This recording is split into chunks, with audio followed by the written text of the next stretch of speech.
Halo Halo semua, semua, kami dari kelompok 9. Hai, kenalin nama aku Diana Laili Putri, NIM 101911535028. Hai, namaku Nufa Mauilayasi Ismi Freskilia dengan NIM akhir 012. Hai, nama saya Renza Salwasintia dengan NIM 1019111535 032. Halo, nama saya Sarul Ramadan dengan NIM akhir 024.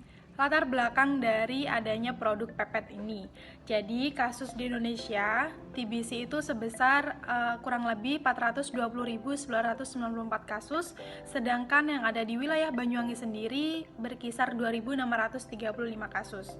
Penurunan keberhasilan pengobatan tersebut pada tahun 2019 dikarenakan adanya pasien gagal pengobatan TBC.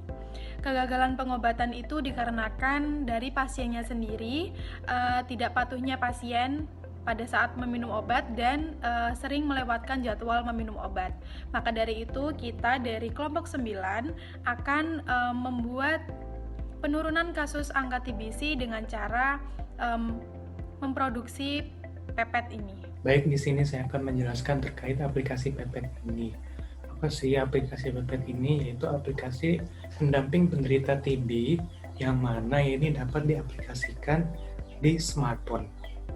Lalu untuk penggunanya sendiri itu siapapun, namun menjadi sasaran utama yaitu masyarakat penderita TB dan tentu saja keluarga dari masyarakat penderita TB itu sendiri. Lalu untuk penggunaan atau fungsi dari aplikasi pepet ini yaitu untuk menekan angka kasus TB dan juga untuk membantu mengingatkan penderita TB untuk rutin meminum obat serta untuk keluarganya sendiri itu membantu mengingatkan juga kepada si penderita itu untuk meminum obat. Jadi saling mengingatkan. Lalu cara kerja aplikasi pepet ini yaitu tentu saja sesuai dari kegunaannya yaitu mengingatkan untuk rutin meminum obat serta untuk rutin kontrol ke puskesmas atau fasilitas kesehatan mengenai penyakit TB-nya. Kemudian ada beberapa fitur-fitur yang merupakan keunggulan dari produk pepet ini. Yang pertama ada informasi mengenai TB, ada form pendaftaran tes TB, ada pesan antar, ada alarm untuk memudahkan jadwal pasien meminum obat, kemudian ada kalender, dan yang terakhir ada promosi kesehatan. Analisis SWOT. Strength, mudah diaplikasikan.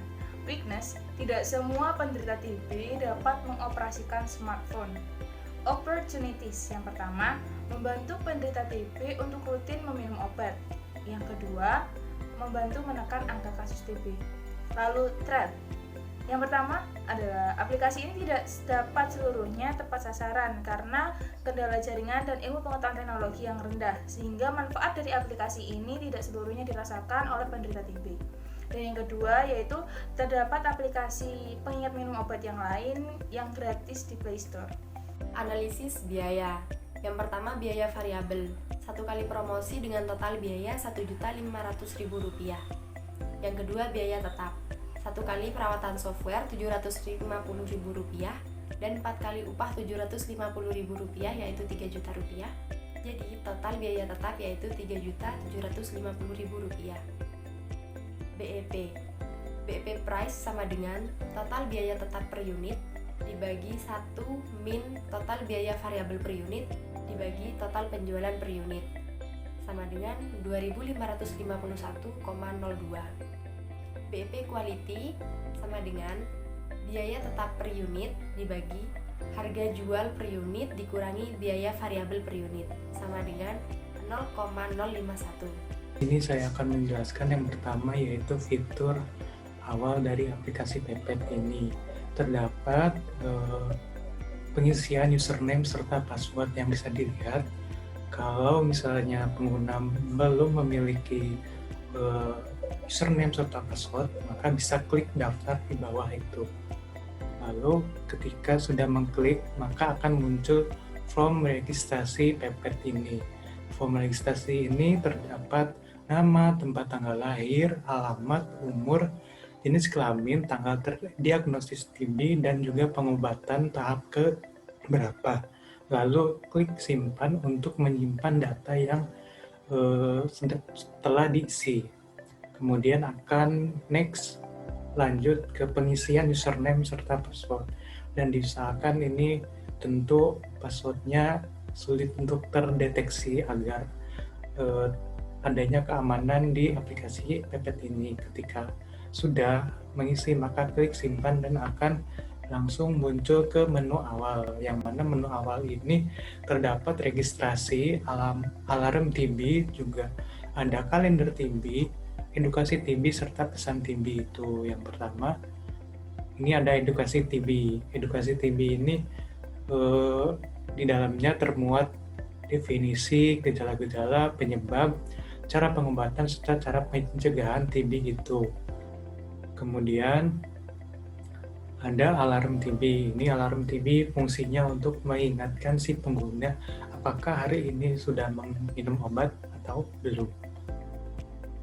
Selanjutnya ada kalender TB. Ini juga pengingat secara umum terkait apakah hari ini saya sudah minum obat atau belum.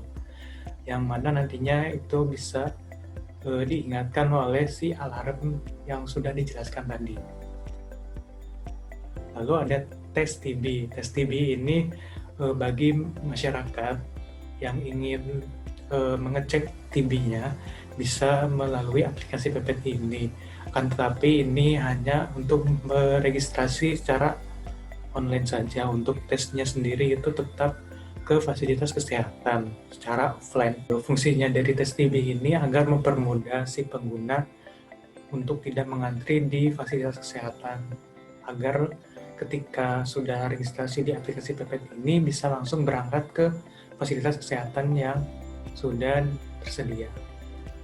Itu pengisiannya, yaitu nama, tempat tanggal lahir, alamat, umur, jenis kelamin, lalu disimpan. Nanti akan muncul jadwal tes TB yang akan dilaksanakan oleh si pengguna itu, kapannya. Dan terakhir yaitu pesan TB. Pesan TB ini adalah ketika pengguna tidak mau mengambil obatnya secara mandiri, maka bisa melalui aplikasi ini untuk diantarkan obatnya ke rumahnya.